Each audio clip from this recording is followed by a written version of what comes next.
Солнце медленно садилось, когда отец собирал свои вещи. «С тобой все будет в порядке, дорогая. Я скоро вернусь», — сказал он своей взволнованной дочери. Та молчала и прятала глаза, подозрительно косясь в сторону родительской спальни. Вот уже несколько месяцев ее обитателями были отец и его новая супруга Жанна, которой совсем не нравилась девочка. Она постоянно задевала ее, когда отец не видел, говорила мерзкие вещи о ее внешности и характере, однако Алиса даже не думала жаловаться отцу. Для него Жанна стала долгожданной отдушиной после смерти любимой жены. Поэтому Евгений даже не догадывался о подлых проделках новой возлюбленной и с чистой совестью собирался в рабочую поездку.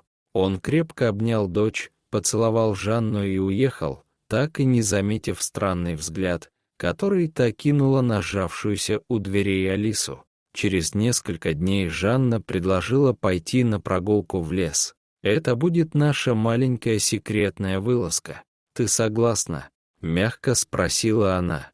Девочка отреагировала на это предложение с подозрением, ведь в лесу быстро холодает в это время года, да и для грибов было уже поздновато. Однако деваться ей было некуда. В полной тишине мачеха и падчерица доехали до лесной окраины, затем вышли из машины и отправились гулять по сосновой глуши. Сначала Алиса даже расслабилась. Они шли, не сворачивая с тропинки, а Жанна весело и беззаботно хохотала, рассказывая девочке истории о своей юности. Погружаясь в эти увлекательные рассказы, девочка и не заметила, как под ногами закончилась дорожка, а задорная улыбка Жанны из дружелюбной превратилась в пугающую.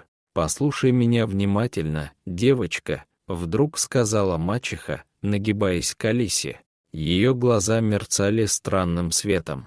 «Знаешь, дорогая, мне лучше вернуться домой одной и рассказать отцу, что ты неожиданно начала вести себя странно, а после этого сбежала, как я не старалась тебя остановить. Мы даже поищем тебя какое-то время, а затем, когда не найдем, я твоего отца утешу, а после родим собственных детей. Как тебе идея?» — произнесла она с ухмылкой, а затем резкая боль в затылке застала девочку врасплох. В глазах потемнело, и мир погрузился во тьму. Сумерки окутали лес, когда молодая волчица, вышедшая из логова в поисках добычи, бесшумно бродила среди высоких деревьев. И вот среди этой тишины волчица услышала слабый тревожный плач. Ее уши мгновенно поднялись, словно слушая зов безысходности. Она отчетливо уловила запах человека, маленькой девочки, потерявшейся в этом страшном лесу. Мгновенно ощутив инстинктивное желание защищать потомство, волчица направилась к источнику звука. И вот среди зарослей она увидела человеческого детеныша, замерзшего и потерянного.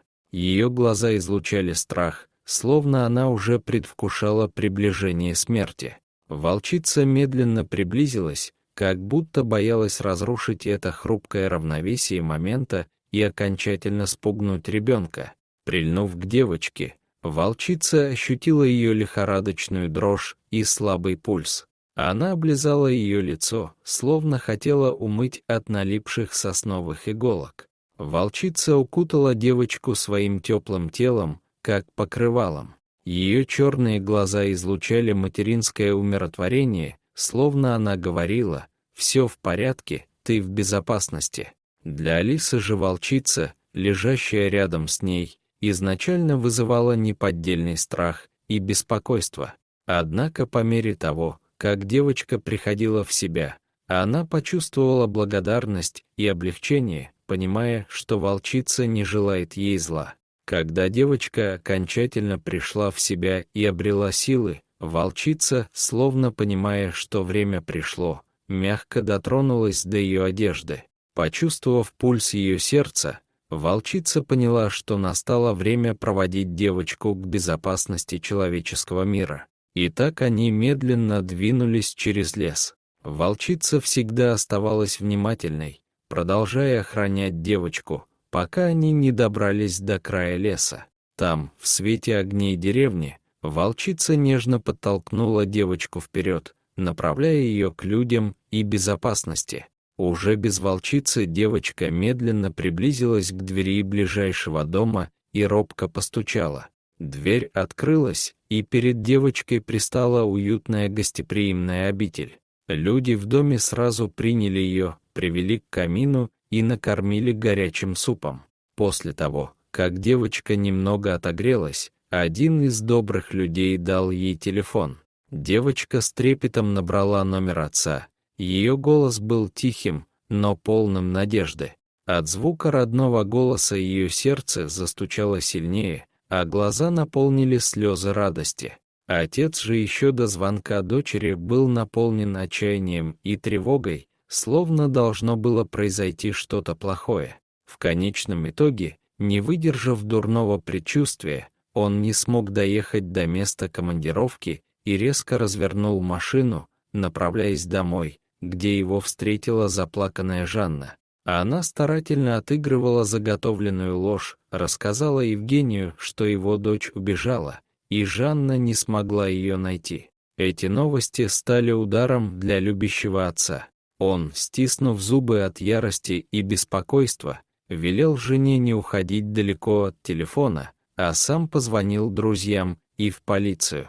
В этот момент он услышал заветный звонок. Распознав в трубке голос дочери, отец почувствовал, как огромный камень упал с его плеч. «Папа, это я», — тихим дрожащим голосом прозвучали слова девочки. «Тетя Жанна бросила меня в лесу». Не бросая трубку и разговаривая с ребенком, отец бросился к машине и отправился по названному адресу забирать дочь.